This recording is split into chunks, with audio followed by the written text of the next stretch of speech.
What's happening, film friends? Dave the Film Junkie here. All right, let's talk about this Birds of Prey box office. Oh boy. Just want to talk about behind the scenes things that I heard. Take with a grain of salt, as per usual. Seeing what people are talk about how people are defending it and then shitting on it. It's been kind of a mess the past couple of weeks since it came out. And if you guys saw my spoiler review as well as my regular review, I did enjoy it. I enjoyed it a lot. There's some things I did not enjoy about it, and I gave my gripes specifically in my spoiler review. So if you haven't checked those out, check them out. They're on the channel. So let's talk about what the fuck happened with this fucking movie that should have been a hit. Right now, currently, Birds of Prey and the Fantabulous Emancipation of one Harley Quinn currently sits at $173.7 million worldwide after 2 weeks.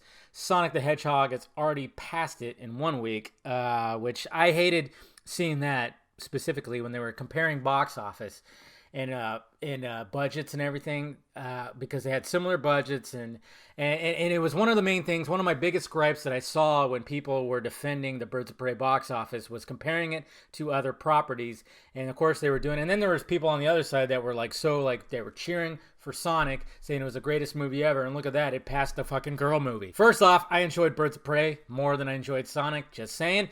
But that's just my personal preference. But I specifically saw, and what really irked me a lot when we were talking about budgets and box offices, I saw a lot of people just comparing it to Ford versus Ferrari, because if you look at the budgets combined together, it says like 97 million dollars, and I'm going, you can't fucking do that. You can blame Marvel Studios if you please, because, well, when it comes to CBMs nowadays, they are held to the highest box office standards, okay? And not to mention that Warner Brothers just had an R-rated Joker movie pass $1 billion. So in this state, in this society of 2020, that's like girl power, we have an R-rated, full-on girl, female-led movie. There's no way that it doesn't make $1 billion. You can't compare it to a biopic one-off that's not going to be setting up future movies and being a franchise and has an existing character that was in another movie. You can't do that, because obviously when Ford vs. Ferrari came out and it made pretty much the same amount of money on the box office, they were saying it is a success, and it kept going because it had legs. And guess what? It got nominated for Best Picture, so please fucking stop that. If you want to compare marketing budgets, holy shit. Are you kidding me? The marketing budget for Birds of Prey was huge. Ford vs. Ferrari, not so much. You just can't do that. You can't fucking do that. So let's talk about why, what happened. Why weren't audiences there? Well, first off, this whole notion about always blaming men when girl-led movies don't do well, like your Charlie's Angels and what was that other one? Hustlers was actually pretty well, probably because it had Jennifer Lopez in a G-string. The Kitchen, about Hell's Kitchen, yeah. There's some movies that just didn't work out. And of course, the safety net that the studios have and whatever we have, because we're in 2020, is the fact that, it's because of misogyny. It's misogyny. And to me, I'm going, okay, but where were all the fucking females at? Not to mention that opening weekend, 54% of the audience was male. Whoa. So you can't blame that. Stop fucking doing that. But they're never going to stop doing that, because it's an easy safety net. It's just a fucking safety net. You can always blame males, specifically white males, because that's just where we are in society and everything. But then I can also go to the other side of the argument, because I've had discussions with people on Twitter, and a lot of people are going, oh my God, look at this feminist Harley Quinn, SJW. And then I asked, did you see the movie? And 9 times out of 10, they did not see the movie. And I went, yeah, that's why you don't know what the fuck you're talking about. This movie is not as woke as these people claim. It's really not at all. There's things in there, yes, I'll give you that. Certain things where you kind of go, does really have to have that? But overall, it didn't have that. It really didn't. I trust me, guys, I would say it was like full on SJW feminist. Now, it's not the case, but like I said, most of the people that are complaining that it was like this SJW feminist Harley Quinn, guess what? Wasn't so much. But, we live in a society now that since the left and the progressive movement of everything has just swung out so much that when you get a counter reaction, you get it just as bad. So now that anything that involves like a female led this, that, and this, it's just going to be looked at as, oh my God, they're just trying to, like, there's an agenda. It sucks that that's the case, because now everybody's thinking, somebody's got something that they're trying to do here, okay? They're trying to push something on me. You're not going to push it on me. Not me. My mind. It's crystal. A lot of people are saying the R rating hurt Harley Quinn, Birds of Prey. And I go, they just had a fucking Joker movie, R-rated, that made $1 billion. Fuck off. But Dave, little girls couldn't go see this movie. Little girls that look up to Harley Quinn. Little girls should not be looking up to Harley Quinn. She's a bad guy. Okay, but she's taking on a worse bad guy with other bad guys, bad girl guys, whatever. But she's not somebody to look up to. The target audience was not for little girls, so stop using that argument, please. But when it comes to the R rating, Birds of Prey did not lean into that R rating, okay? Yes, there were F-bombs like fucking crazy, but you take away all the F-bombs, probably could have passed for a PG-13. Lean into that R rating, okay? Lean into it like Deadpool did.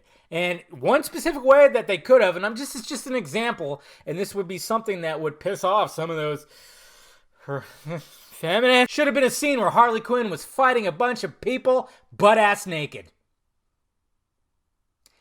Dave, are you just saying that because you want to see Margot Robbie? Of course! No, before you get upset with me, and I know people are going to be upset with that too, but that I'm comparing it to Deadpool, but I'm just comparing it to another CBM that was R-rated that really leaned into it, that was in the same kind of similar vein with breaking the fourth wall and everything, and Deadpool is a perfect example. And before those people get mad at me for saying that Harley Quinn maybe should have had a fight scene where she fought butt naked, Ryan Reynolds fought Ajax Francis butt-ass naked. Sure, his body was all weird and but you saw a dick flopping. Can you imagine if word got around that there was a Harley Quinn sequence where she was fighting like that? I'm just saying, I'm just giving an example of leaning into the R rating. And there's plenty of examples when you watch Deadpool of them leaning into the R rating. I mean, there's like, I don't know. It's just, like I said, if you take away all the F-bombs, the violence was, it had a little bit of gore, but even if you tone that down, I mean, the face kind of thing, I don't know. It just seemed like they didn't really embrace that R rating as they should have. And that's, when you're talking about the R rating argument, that's where I think things went wrong. So let's go back and talk about how this movie came to be. Now, we obviously know that Suicide Squad was a success, and everybody loved Margot Robbie's Harley Quinn, and she is the best thing. I mean, when it comes to perfect casting with CBM character, Margot Robbie, she's right up there with Jackman, with Robert Downey Jr., with Ben Affleck. But we know that David Ayer was tasked to write Gotham City Sirens, and he tweeted out this, showing us that Black Mask was going to be his villain in that movie, and sigh. But not only was his script floating around, we had a Birds of Prey script, a Joker and Harley script, and I think just a regular Harley Quinn script that was floating around. So we had like 4 scripts floating around. And by the way, let me just go off on a little tangent here. If you're going to release a Harley Quinn movie around Valentine's Day, a Joker and Harley Quinn movie, kind of Natural Born Killers-esque, that kind of displays their toxic relationship but shows a loving side, and then, some kind of adventure they go through, to have that released around Valentine's Day also being R-rated sounds gold to me. But little things you hear about that and why that didn't come to be, because, there's a lot of people that didn't like Jared Leto's Joker, even though he didn't have room to breathe in Suicide Squad because a lot of things got cut out. And then also hearing that Margot Robbie kind of a little creeped out by Leto because his method acting, which I could see, but still. You base it off Mad Love or something like that? I don't know. I think it could have been gold. Released around Valentine's Day, perfect date movie for adults. I think that would have been a lot better than what happened here. So then you hear about stuff that Margot Robbie, when she was like wanting to bring in the Birds of Prey, why the Birds of Prey, not Gotham City Sirens? She said because people know the Gotham City Sirens, Catwoman, Poison Ivy. They didn't know these characters, so let's bring them in here. And then I go, that was dumb. But I also don't think that Gotham City Sirens was the first movie for this as well. I think it should have just obviously been a Harley Quinn movie that had just different characters floating in and out of it. It didn't have to be full-on Birds of Prey because, like she said, nobody knew who the Birds of Prey was. And then you title the movie full-on just Birds of Prey and then have that little subtitle of the Emancipation, blah, blah, blah, blah, blah. Who made that decision? I don't know if it was Margot Robbie, but let's face facts. Warner Brothers was like, this is our queen. Give her what she wants. And that's why she took little things from all the different scripts. That's why we had Black Mask. That's why she didn't want to really do anything with Joker. Even though a lot of people I know, when you talk about my Joker movie, yeah, that's what we want to see. Harley Quinn being abused for 2 hours. Get out of your woke fucking head. It would have been toxicity of both of them. And of course, Joker would have ended up being the antagonist. Harley Quinn would have been the protagonist, and she would have gotten rid of him right at the end of the movie and been the hero. So shut the fuck up. But overall, just the fact that it wasn't just a Harley Quinn movie is what hurt this movie, I think.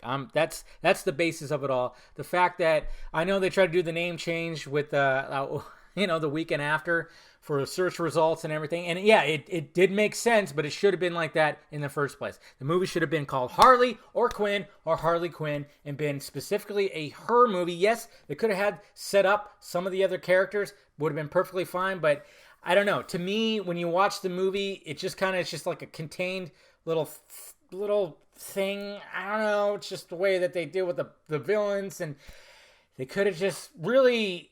It could have just opened doors, but it didn't feel like it was trying to open doors as much as they wanted it to open doors, if that makes any sense. But that's the basis of it all. It should have just been a Harley Quinn movie. And when you have just a little bit of Joker, that didn't really, I don't think that would have worked, because let's face facts. Even though, guys, a lot of people were like, I didn't really like Jared Leto's Joker, but let's face facts.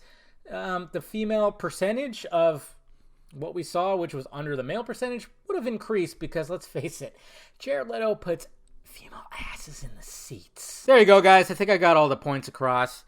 When it comes down to it, it just should have been a Harley Quinn movie, and then it could have set up, Gotham City Sirens, Birds of Prey, and then had something with the verses. That's a perfect scenario right there. But I don't know. Like I said, stop with the arguments. It's not full-on SJW. Shut up with that, and stop defending it as it's some huge success. It's not. It's really not. I mean, it's not even reached 200 million. And yeah, so there you go, guys. So let's just we'll see what happens. Hopefully, the Suicide Squad will invigorate the Harley Quinn, the Margot Robbie Harley Quinn. And it's a little strange, though, that I see people on my timeline who are big time defending Birds of Prey, but they are not going to support the Suicide Squad and Margot Robbie in that movie, all because they don't like the director. I try to understand, but I come up short. Let me know your thoughts about it down below, guys, and just everything, the drill. Hit that like, thumbs up button if you'd be so kind. Subscribe to my channel at filmjunkie.com for all my content. Follow me in the sock meds over there. That's floating over there. Instagram, Twitter, Facebook, Patreon if you want to help out, and of course, shirts down below. All right, guys?